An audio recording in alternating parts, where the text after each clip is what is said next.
Okay, questions? You Questions? said Iblis came from the material realm. Yes. What was that? Okay. So the story about Iblis, going back historically, the most common opinion among the ulama, Ibn Kathir makes a good recording of that, is that the jinn were a creation before human beings, and the jinn were a creation that were also sent to the material realm. Their composition, scientific composition, if you want to call it, is not biological in nature. What the exact composition is, science cannot be able to study that because you can't actually capture a jinn, put him on a laboratory table, and dissect and study the jinn. So, all we have going by their composition as far as the material dominion is concerned is that they were created from an origin of a smokeless fire. Now, what that end result creation is, we don't know, in the same way that human beings were created from a source origin of clay, but we are not actually clay. Um, the end result of that creation is that we are earthly. We are made from the earth as an element of the earth.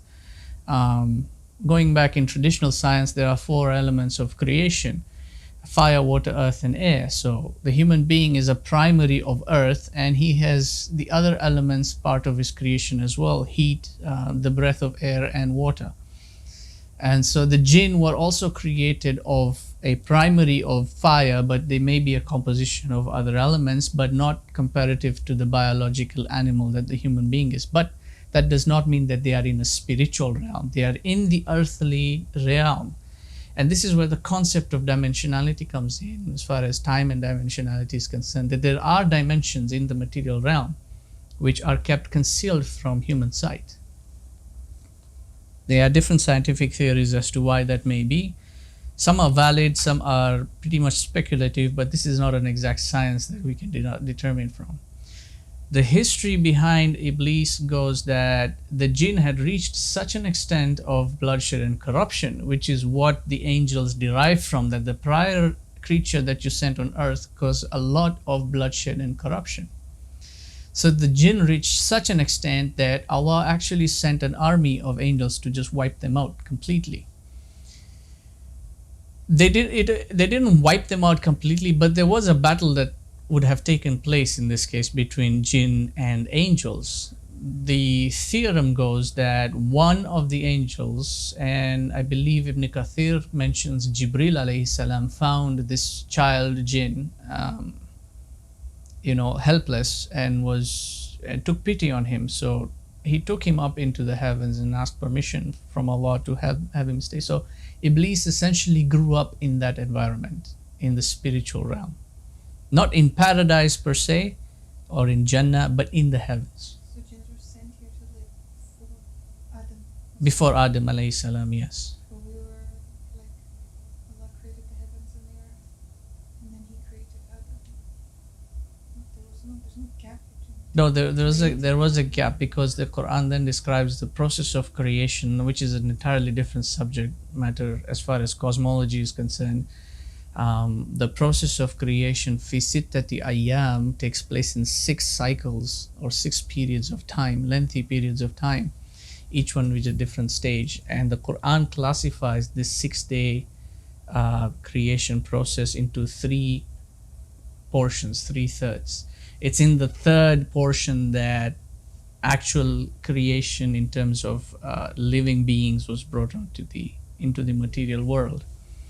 And mankind is one of the more recent creations in that vast timeline from the point of origin. So scientifically, astronomers calculate 13.8 billions of years of a duration between the point origin, the expansion of the material realm or the universe, and human beings being on the most recent point here. 13.8 billion years as a calculation is only based on the Earth's rotation and revolution around the sun. It's not an exact count. It's not an exact time measurement. It's just a count of time that helps put things into perspective. So with that duration, scientists assume that, based on their archaeological findings, carbon dating, that human beings stayed on Earth for roughly about 200,000 years, I believe. So 200,000 years put things into perspective. I'm not saying those are actual numbers, and nobody should even believe those numbers to begin with. These are just numbers that we can use for sense, sort of to have a perception of things.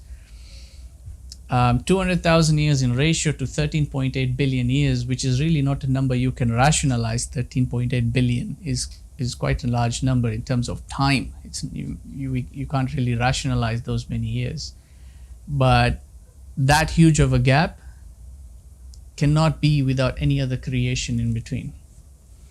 So the jinn were a creation that was sent to earth, to the material realm, and they were a dominant race before that. Ibn Kathir, I believe, quotes from different other scholars who mentioned that before the jinn there were other beings as well, whom I believe he says were the hin, and I'm not sure what the other race was. There were two other races that came before the jinn as well. Any other questions?